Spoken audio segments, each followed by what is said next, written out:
Add Solutions. Add-on Desire. అడాట్ సొల్యూషన్స్కి స్వాగతం. నేను మీ ఈశ్వర్ కుమార్. ఈరోజు మనం కరెంట్ అఫైర్స్ చూసినట్లయితే ముఖ్యంగా మనం తెలుసుకోవాల్సినవి అంతర్జాతీయానికి సంబంధించినవి ఏమేమి ఉన్నాయంటే, మన భారతదేశ విదేశాంగ మంత్రి ఎవరండి? జైశంకర్, జైశంకర్ గారు భారతదేశం నుంచి కువైట్ అనేటువంటి దేశానికి వెళుతున్నారు. అయితే ఈ యొక్క మార్గ మధ్యంలో దోహా అంటే ఖతర్ దేశానికి సంబంధించినటువంటి రాజధాని దోహాలో ఆగి అక్కడ ఉన్నటువంటి ఎన్ఎస్ఏ అడ్వైజర్ ఎవరండి? జాతీయ భద్రతా సలహాదారు పేరు మహమ్మద్ బిన్ అహ్మద్ ఆల్ మెస్నెడ్. ఎవరండి? మహమ్మద్ బిన్ అహ్మద్ ఆల్ మెస్నెడ్ గారిని కలుసుకోవటం జరిగింది. దాని తర్వాత దోహా నుంచి కువైట్కి వెళ్ళటం జరిగింది. ఎందుకు వెళ్ళారు? మన విదేశాంగ మంత్రి జైశంకర్ గారు కువైట్ వెళ్ళడానికి కారణం ఏమిటి? మనము ఈ కువైట్ భారతదేశానికి దౌత్య సంబంధాలు 60 సంవత్సరాలు ఏళ్ళు పూర్తి చేసుకున్న సందర్భంలో మన విదేశాంగ మంత్రి గారు కువైట్ వెళ్ళడం జరిగింది. కువైట్ వెళ్ళి ఏం చేశారు? అక్కడ ఉన్నటువంటి విదేశాంగ మంత్రి ఎవరండి? అక్కడ ఉన్నటువంటి విదేశాంగ మంత్రి అహ్మద్ నాజర్ అల్ మహమ్మద్ అల్ సబా. ఎవరండి? అహ్మద్ నాజర్ అల్ మహమ్మద్ అల్ సబాని గారిని కలవడం జరిగింది. చూడండి, మ్యాప్ చూసినట్లయితే మనం ఇక్కడ చూస్తాము. ఇండియా, సర్కిల్ ఇండియా, ఇక్కడ నుంచి దోహాకి రీచ్ అయ్యారు. దోహా నుంచి కువైట్ వెళ్ళారు. తర్వాతది అంతర్జాతీయ సంబంధించినటువంటి కరెంట్ అఫైర్స్లోనే G7 సదస్సులో మోడీ. మన వీడియోలో ముఖ్యంగా తెలుసుకోవాల్సినది G7 సదస్సు ఎక్కడ జరుగుతుంది, ఎప్పుడు జరగబోతుంది అనేది తెలుసుకున్నట్లయితే G7 సదస్సు బ్రిటన్లో జరగబోతుంది. ఎక్కడండి? G7 సదస్సు బ్రిటన్లో జరగబోతుంది. అయితే ఈ సభ ఎప్పుడు జరగబోతుంది, ఈ యొక్క సదస్సు ఎప్పుడు జరగబోతుంది? రేపు అనగా 12వ తారీఖు, అదేవిధంగా 13వ తారీఖున జరగబోతుంది. అంటే జూన్ నెలలో, అంటే రేపు 12, 13వ తేదీలలో బ్రిటన్లో జరగబోతుంది. అయితే ఈ కరోనా ఉన్న నేపథ్యంలో ఈ సదస్సులో పాల్గొన్నటువంటి అధ్యక్షులందరికీ కూడా విర్చువల్గా అంటే జూమ్ మీటింగ్ ద్వారా వీరు పాల్గొనబోతున్నారు. అయితే ఈ యొక్క సభ G7 అనే సదస్సు ఏ దేశం నుంచి ప్రారంభం అవుతుందంటే బ్రిటన్ దేశం నుంచి ప్రారంభం అవుతుంది. చూద్దాం. ఎగ్జామ్స్ కావాల్సినటువంటి విషయాలు ఇంకేమైనా ఉన్నాయంటే ఉన్నాయండి. మనం తెలుసుకోవాల్సినది G7 సదస్సులో ఉన్నటువంటి దేశాల సంఖ్య ఎంత అండి? G7 దేశాలలో G7 సదస్సులో ఉన్నటువంటి సంఖ్య 7 దేశాలు. వీటి పేర్లు చెప్పగలరా? అవునండి, చెప్పగలము. ఏ దేశాలు అంటే మనం ఈ విధంగా గుర్తుపెట్టుకుందాం. మనకందరికి బాగా తెలుసు, యూకే, యుఎస్ అని చెప్పగలం. అమెరికా, బ్రిటన్ అనేది మనం ఈజీగా చెప్పగలం. Britain, America. అదేవిధంగా 2 దేశాలు వచ్చేసినాయి. ఇంకా మనకి 5 దేశాలు కావాలి. అవేవే ఉన్నాయి? మనము సోషల్లో చదువుకొని ఉంటాం. ఫ్రెంచ్ రెవల్యూషన్ చదివి ఉంటాం, ఇటలీ చదివి ఉంటాం, ఇటలీ రెవల్యూషన్ చదివి ఉంటాం, జర్మనీ చదివి ఉంటాం. ఓకే, సో ఈ 3 దేశాలు కూడా దీంట్లో ఉండటం జరిగింది. ఏ దేశాలండి? జర్మనీ దేశం, ఫ్రెంచ్ దేశం, అదేవిధంగా ఇటలీ దేశం. ఎన్ని వచ్చినాయండి? 5 దేశాలు వచ్చినాయి. ఇంకా 2 దేశాలు మనకు కావాలి. అవి ఏమిటి అంటే కెనడా దేశం, అదేవిధంగా జపాన్. ఈ యొక్క 7 దేశాలు ఈ యొక్క G7 సదస్సులో ఈ యొక్క G7లో ఉండటం జరిగింది. ఏ దేశాలండి? Britain, America, Germany, French, Italy, అదేవిధంగా కెనడా అండ్ జపాన్. ఈ యొక్క 7 దేశాలు వీటిలో ఉండటం జరిగింది. అయితే మీరు అడగవచ్చు, సార్ దీంట్లో మోదీ లేరు కదా, ఇండియా లేదు కదా, మరి మోదీ ఎందుకు ఈ సదస్సులో పాల్గొనబోతున్నారు అనే క్వశ్చన్ మీరు రేస్ చేయవచ్చు. అయితే దీనికి జవాబు ఏంటంటే, ఈ G7 సదస్సులోనే భారతదేశాన్ని, ఆస్ట్రేలియా దేశాన్ని, దక్షిణ కొరియా దేశాన్ని, దక్షిణాఫ్రికా దేశాలని ప్రత్యేక ఆహ్వానితులుగా పిలిచడం జరిగింది. అందుచేతనే మోదీ ప్రధానమంత్రి గారు ఈ యొక్క సదస్సులో విర్చువల్గా పాల్గొనబోతున్నారు. చూద్దాం. ఎన్సిఎల్టి అంటే ఏంటి? ఎన్సిఎల్టి అంటే నేషనల్ కంపెనీ లా ట్రిబ్యునల్. ఏంటండి? National company law tribunal. అయితే ఈ ట్రిబ్యునల్లో ఎంతమంది ఉంటారు? ఈ ట్రిబ్యునల్లో 3 ఉంటారు. అయితే ఇప్పుడు వీటిలో తెలుసుకోవాల్సినవి ఏమిటంటే ఈ ఎన్సిఎల్టి తాత్కాలిక అధ్యక్షుడిగా ఎవరిని నియమించారు? ఎవరు అంటే బిపి మోహన్ గారిని ఎన్సిఎల్టి అధ్యక్షుడిగా నియమించడం జరిగింది. అయితే ఇంకొక క్వశ్చన్ చూద్దాం. NCLT national company law tribunal ఏ మంత్రిత్వ శాఖలో ఆధీనంలో ఉంటుంది? ఆన్సర్ కార్పొరేట్ వ్యవహారాల మంత్రిత్వ శాఖ. NCLT national company law tribunal అనేది కేంద్ర ప్రభుత్వంలో ఉన్నటువంటి కార్పొరేట్ వ్యవహారాల మంత్రిత్వ శాఖకు అనుసంధానంగా ఉంటుంది. చూద్దామండి. ఇంకా మండల కమిషన్ సిఫార్సులు అమలు చేయాలి. అసలు ఈ మండల కమిషన్ అంటే ఏంటి? ఎవరు ఈ యొక్క మండల కమిషన్కి అధ్యక్షత వహించారు అనేది తెలుసుకుందాం. ముందుగా ఈ యొక్క మండల కమిషన్కి అధ్యక్షత వహించిన వారు ఎవరు అంటే బిపి మండల్. ఈయన ఎంపీ, మెంబర్ ఆఫ్ పార్లమెంట్ యొక్క సభ్యుడు. ఈయన బిపి మండల్ గారు ఈ యొక్క మండల్ కమిషన్కి అధ్యక్షత వహించడం జరిగింది. అదేవిధంగా ఈ మండల్ కమిషన్ని నియమించడానికి ముఖ్య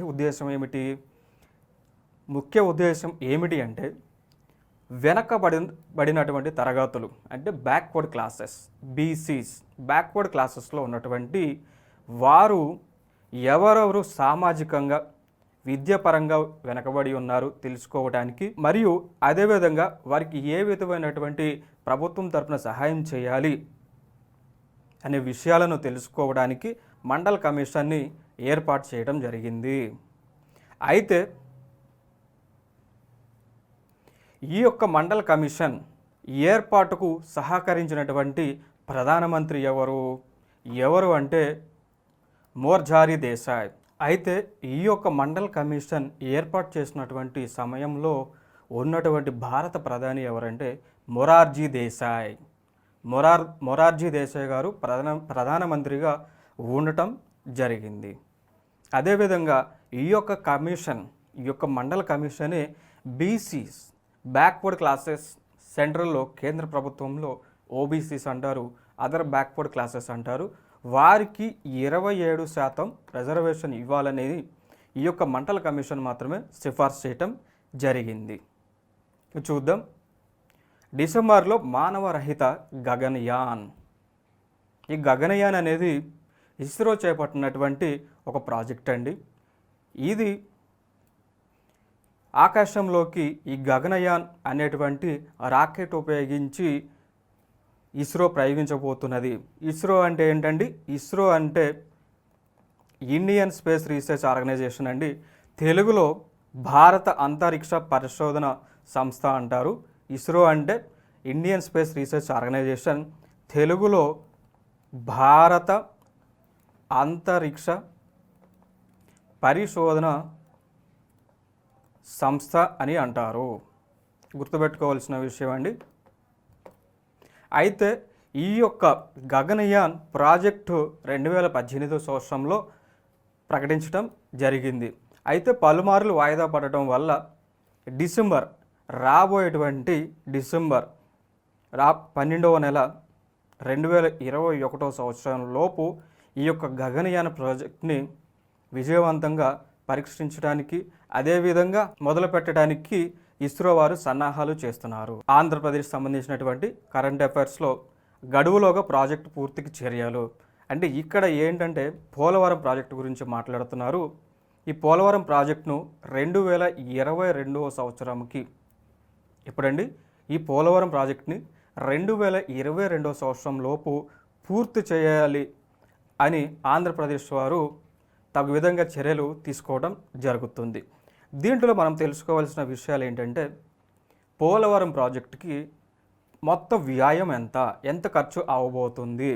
పోలవరం ప్రాజెక్టుకి 47,000 ఎంతండి 47,725 కోట్ల రూపాయలు ఈ యొక్క పోలవరం ప్రాజెక్టుకి ఖర్చు అవ్వబోతుంది. అయితే కేంద్ర ప్రభుత్వం వారు ఈ యొక్క పోలవరం ప్రాజెక్టుని జాతీయ ప్రాజెక్టుగా తీసుకోవడం జరిగింది. కృష్ణానది యాజమాన్య బోర్డు చైర్మన్గా ఎంపీ సింగ్. ఎవరండి? కృష్ణానది యాజమాన్య బోర్డు చైర్మన్గా ఎవరు నియమింపబడ్డారు? ఎంపీ సింగ్. ఎంపీ సింగ్ గారు ఈ యొక్క యాజమాన్య బోర్డుకి, కృష్ణానది యాజమాన్య బోర్డుకి చైర్మన్గా నియమించడం జరిగినది. 9-10 షెడ్యూల్డ్ ఆస్తులు సత్వర విభజన మనము చూస్తాం. జూన్ 2వ తారీఖు 2014 సంవత్సరంలో ఆంధ్రప్రదేశ్ అండ్ తెలంగాణ విడిపోవడం జరిగింది. ఆ సమయంలో ఆ విడిపోవడానికి ఒక చట్టం చేశారు.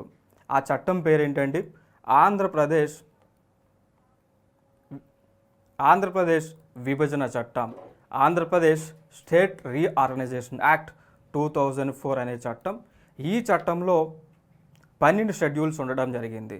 ఆ 12 షెడ్యూల్స్లో 9-10 షెడ్యూల్లో ఏం చెప్తుందంటే హైదరాబాద్ అంటే తెలంగాణ ప్రాంతంలో ఉన్నటువంటి ఆస్తులను పంచుకోవాలి.